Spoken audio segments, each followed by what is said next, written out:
सब लोग इस पिक्चर को देख रहे हैं, बट थिएटर में आ रहे हैं उसको सेलिब्रेट करने के लिए। लोग बाग डांस कर रहे हैं, गा रहे हैं, रीलें शूट कर रहे हैं, तो it is like celebration of our work, you know. हमने सुपरस्टार के साथ भी काम किया, अभी हमने न्यू कमर के साथ भी काम किया। तो जो कहानी की ज़रूरत है, लुट गए तो इमरान हाशमी जी के साथ हुई, तो ऐसा नहीं है कि यस युक्ति न्यू थी उसमें। एंड हमने देखा वो तो मुहावरा का ऑडिशन था, और मतलब क्या ही ऑडिशन था, मतलब ऐसा लगा कि मतलब 1 to 100 में वही थी। इतनी अच्छी ऑडिशन, रोते हुए भी अच्छी। नहीं, वो क्या था कि हम लोग को, हम उसके पहले हम बड़े स्टार्स के साथ पिक्चरें कर रहे थे, सलमान सर, सनी सर, कंगना। तो फिर हमारे राधिका जी को एक न्यूज़पेपर में कहीं उनका दिखा हर्ष का, तो हमने फिर उसको हर्ष को, हमारे असिस्टेंट को बोला कि हर्ष को बुला लो, और हर्ष आया। फिर इसी सीन का ऑडिशन दिया जो लिफ्ट में वो कपड़े उतारता है, भालू गर्ल वाले सीन का ऑडिशन दिया। वो हमने उसको बोला था तू रोते हुए अच्छी लगती है बाबरा, इसमें तेरे को लिया, बट वो नहीं था। वो पूर्ण बोले ना कि एक डायरेक्टर्स विजन जो होता ना, वहाँ पे पूरा वो जो सरू और इंदर, वो हर्ष और मावरा हैं, बट उनको इतना फेथ रखना पड़ेगा। अब मावरा की तो पिक्चर में डेथ हो गई है, अब तो उसका क्या, उन दो कैरेक्टर से इतना प्यार करते हैं कि वो बोलते हैं कि हमें दोनों वापस चाहिए, तो कोई मावरा नहीं तो पिक्चर नहीं। मैं भी पढ़ते रहता, हम भी। हेलो, मैं साक्षी शर्मा और आप देख रहे हैं बॉलीवुड हेल्पलाइन। आज हमारे साथ ऐसे दो डायरेक्टर हैं जिनकी बदौलत सनम तेरी कसम जैसे मास्टरपीस मूवी है, जो आज री रिलीज़ हुआ है और बॉक्स ऑफिस कलेक्शन भी उसका काफ़ी धमाकेदार रहा है, और लोग थिएटर में जाके मूवी देखे से रो रहे और अपना इमोशंस लोगों के सामने व्यक्त करे कि ये मूवी इतनी प्यारी है। तो आज हमारे साथ है सनम तेरी कसम के राइटर और डायरेक्टर विनय सर और Radhika ma'am. Welcome to our channel ma'am और सर। तो कैसा लग रहा है, मतलब 9 साल पहले एक मूवी रिलीज़ हुई थी सनम तेरी कसम, और 9 साल मतलब एक भी दिन आपको भी ऐसा नहीं हुआ होगा कि आपको मैसेजेस नहीं आए होंगे कि प्लीज़ ये री रिलीज़ करो, हमें थिएटर एक्सपीरियंस लेना है, फिर से हमें देखना है। फाइनली आज ये री रिलीज़ हो गया और इतना लोगों को पसंद आ रहा है, कितना वो आप तो रिएक्शंस देख ही रहे होंगे, तो कैसा लग रहा है? पहले तो बहुत अच्छा लग रहा है कि हम साक्षी के साथ बैठे हैं, जिसने 50 बार पिक्चर इसने भी देखी हुई है। So it is so happy that we are with you, who's appreciated our work and who's liked our work. बाकी जैसा आपने कहा कि जब कोई भी राइटर लिखता है, कोई भी राइटर उस पर, डायरेक्टर उस पर काम करता है, तो एक उसके पार्ट ऑफ द सोल होता है वो उसका सारा का सारा। तो अब यही हमारे साथ भी है। तो और जो आप जैसे लोगों ने जिन्होंने इसको देखा और 9 साल तक हमें बार बार बोला था, तो हमने कहा, वो तो सबकी आ रहे थे कि करिए, पर अब जब आई है तो मैंने इससे और इतनी अच्छा हुआ है। और सबसे बड़ी बात क्या है, ये पिक्चर अवेलेबल है OTT पे, सैटेलाइट पे, YouTube में फ्री में अवेलेबल है। सब लोग इस पिक्चर को देख रहे हैं, बट थिएटर में आ रहे हैं उसको सेलिब्रेट करने के लिए। लोग बाग डांस कर रहे हैं, गा रहे हैं, रीलें शूट कर रहे हैं, तो it is like celebration of our work, you know. जो हमने आज से 10 साल पहले लिखा और जो शूट किया, उसका एक ऐसा लग रहा है पूरा नेशन उसको आके सेलिब्रेट कर रहा है, यू नो। तो बहुत ही अच्छा लगता है। एंड ये सबसे अच्छा है कि आप ये सवाल पूछ रही हैं, क्योंकि आपने इतनी बार खुद ही देखी हुई है। इवन जब मैं फर्स्ट टाइम ये मूवी देखी, तब मेरे ध्यान में ये तो था कि इंदर और सरू है, ये लोग तो मतलब इनके वजह से एक है जो लोग कनेक्ट कर पा रहे हैं अपने आप को। फिर उसके बाद मेरे ख्याल में सबसे बात ये है पहला है कि ये राइटर और डायरेक्टर कौन है, मतलब इतने प्यार से इसको हर एक जो सीन का ना कनेक्शन दिखाई दे रहा है, भले वो स्टार्टिंग टू एंड हो। कैसे अभी माँ बाप अगर पिंडदान करते तो बच्चे कहीं ना कहीं वो मतलब एप्लीकेबल होता ही है कि माँ बाप की बद्दुआ हो या फिर कुछ भी हो, भगवान उससे मतलब ओके कहते हैं। मतलब स्टार्टिंग टू एंड हर एक सीन का कनेक्शन दिखाया गया है, कहीं भी ऐसा हम मतलब नज़र नहीं हटा सकते। तो राइटिंग की बात करूँगी कि कहाँ से आपको इसका इंस्पिरेशन मिला, और इतना word to word connection to connection आपने मूवी लिखा है और इसे डायरेक्ट किया है। इंस्पिरेशन तो कहीं ऊपर वाले से ही आती है।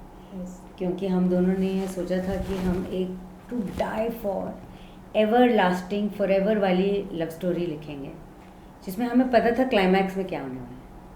और फिर हमने इंदर सरू की कैरेक्टर बनानी शुरू की। अब आप बोलते हो हमने जोड़ा कैसे, इस कैसे का कोई जवाब नहीं होता है।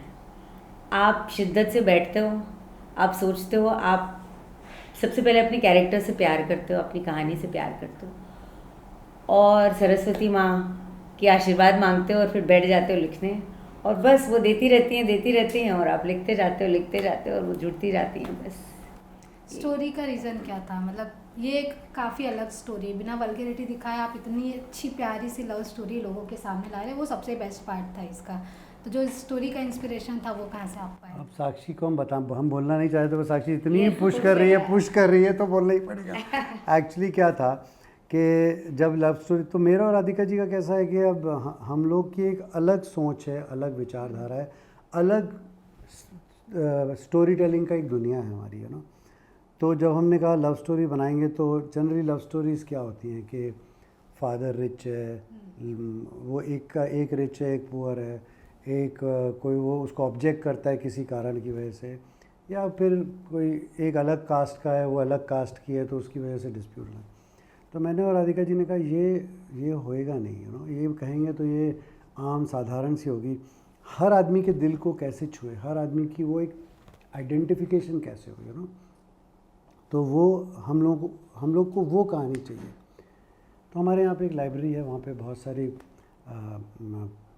माने हमारे यहाँ पे भागवतम है, भगवत गीता है, बहुत सारे हमारे लिटरेचर हैं माने। तो हम वहाँ पे पढ़ रहे थे तो एक बार हमें शिव पुराण हाथ में आई थी।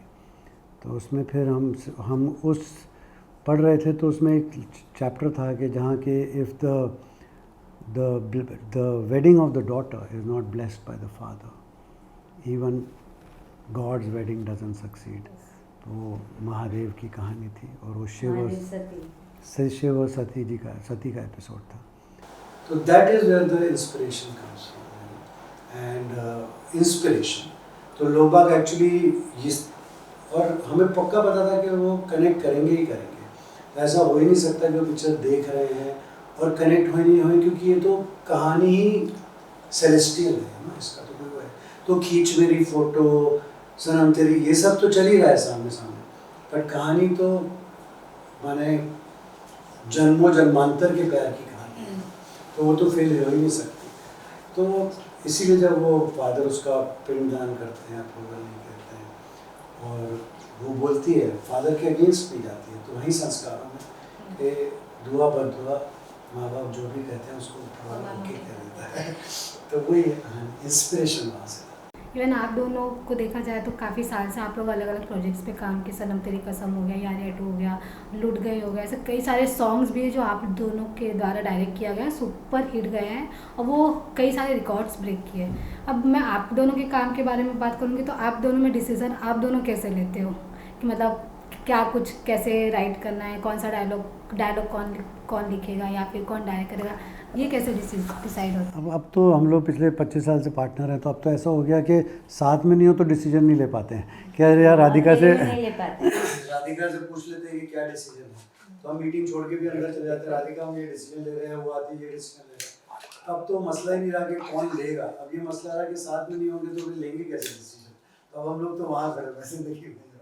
इवन आपके जितने भी मतलब प्रोजेक्ट से आपका मेन मोटिव क्या रहता है? न्यू कमर्स को आपको लेकर आना है और उनसे आपको मतलब करवाना है प्रोजेक्ट्स।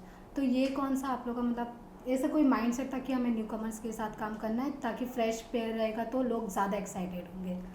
नहीं, ऐसा नहीं है। क्या होता है कि वो तो कहानी की रिक्वायरमेंट होती है। हमने सुपरस्टार के साथ भी काम किया, अभी हमने न्यू कमर के साथ भी काम किया। तो जो कहानी की ज़रूरत है, लुट गए तो इमरान हाशमी जी के साथ हुई, तो ऐसा नहीं है कि यस युक्ति न्यू थी उसमें। तो जो कहानी की नीड है, नेसेसिटी है, जब स्टार की नेसेसिटी होती है तो उनके पास चले जाते हैं।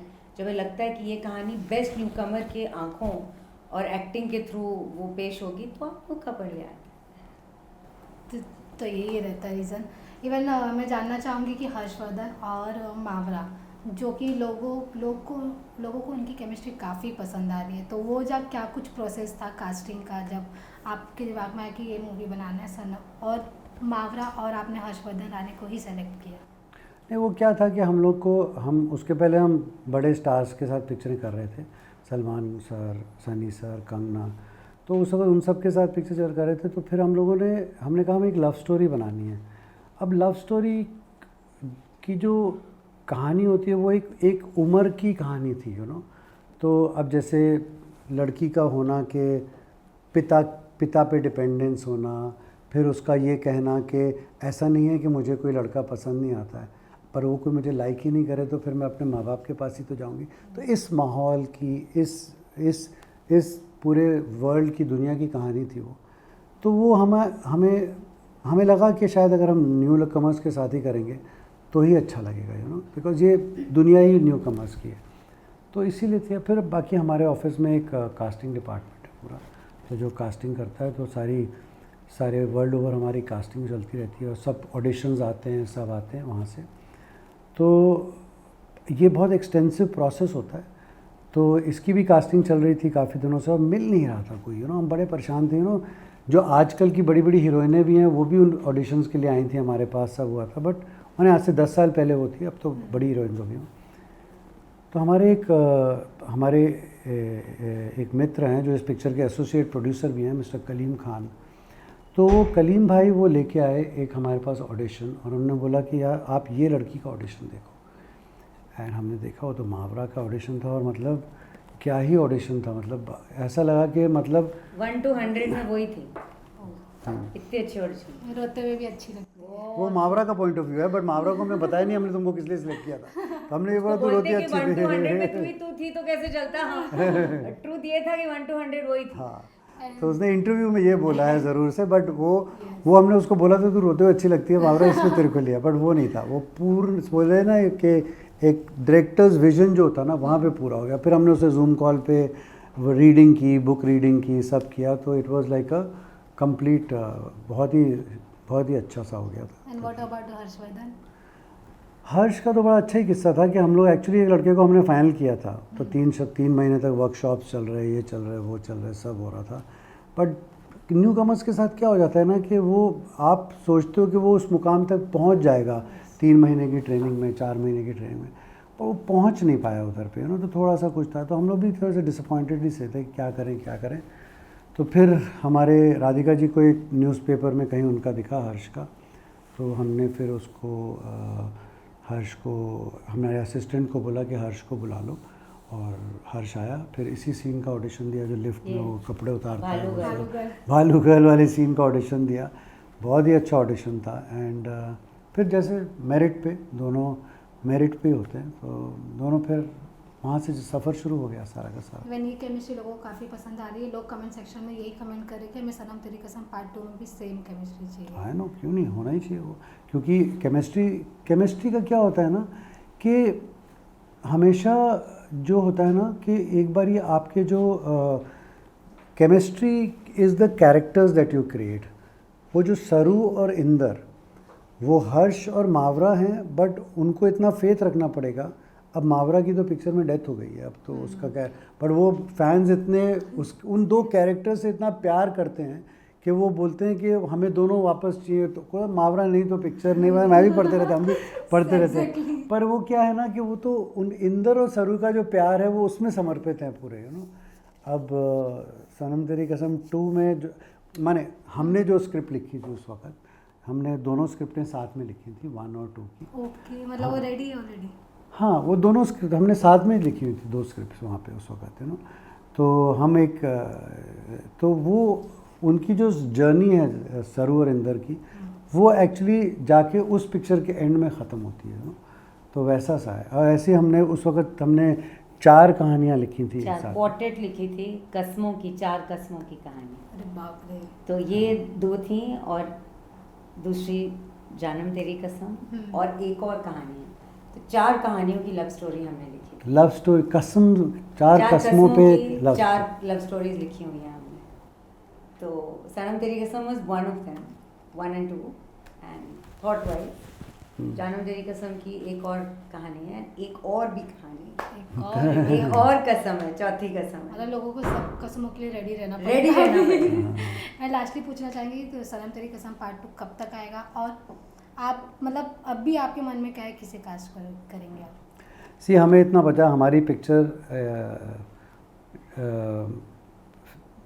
वैलेंटाइन 2026 में तो ज़रूर आएगी। हमारी एक कसम तो आएगी। कौन सी कसम अब वो आएगी? कौन सी कसम आएगी वो अब जैसे पूर्णा यहाँ से देख रही है कि सारी एक वो नेक्स्ट इंटरव्यू के लिए बोल कौन रही सी है कसम कि आएगी? आप फिर आएगी जरूर। बट एक कसम ज़रूर आएगी कि वैलेंटाइन 2026 में ज़रूर से आएगी कोई। Thank you so much Vinay sir और राधिका मैम, एंड चारों कस्मों के लिए रेडी हो जाइए नेक्स्ट ईयर के लिए। So thank you so much. Thank you very thank you for watching our film 50 times More than 50 or 50 times. more than 50 times. Thank you.